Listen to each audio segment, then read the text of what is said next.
পুজোর জন্য নাড়ু রেডি। আগের দিন কেক এরকম করে রেখে এরকম কৌটো করে রাখি, অবশ্যই জানাবে। দুবেলা সব খাওয়া দাওয়া মিটে গেছে। নারকেল নাড়ু করব, নারকেলগুলো ফাটিয়ে কুড়ে নেবো।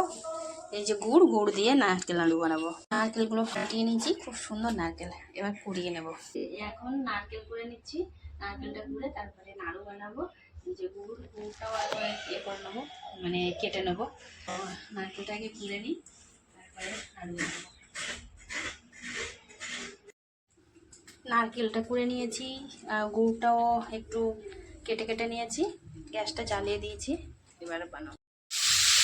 নাড়ু করতে সময় লাগে, সেই জন্য পুজোর আগের দিন বেশিরভাগই আগের দিনে করে রাখি, কিন্তু আমার মা আবার পুজোর দিনই সব করে।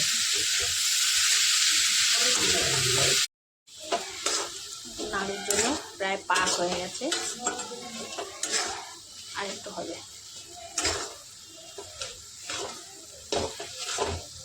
একটু সময় লাগে নাড়ু করতে, ধৈর্য লাগে আর সময় লাগে। তো এই যে আমার নাড়ু বানানো প্রায় কমপ্লিট। এই যে আর অল্প একটু রয়েছে।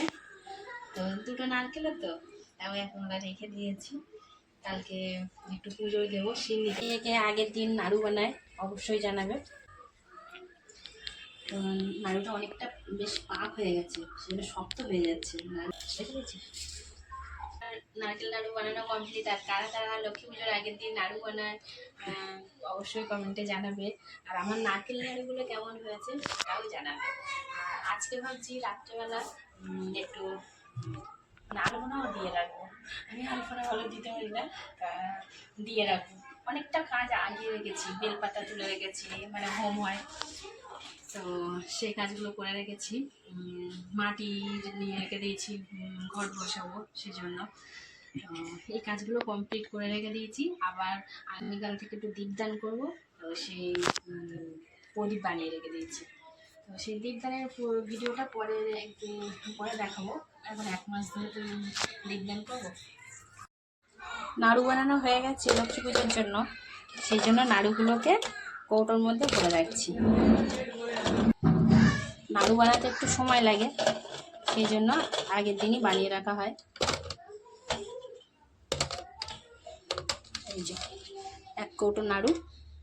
লক্ষ্মী পুজোর জন্য নাড়ু রেডি। আগের দিন কেক এরকম করে রেখে এরকম কৌটো করে রাখি, অবশ্যই জানাবে।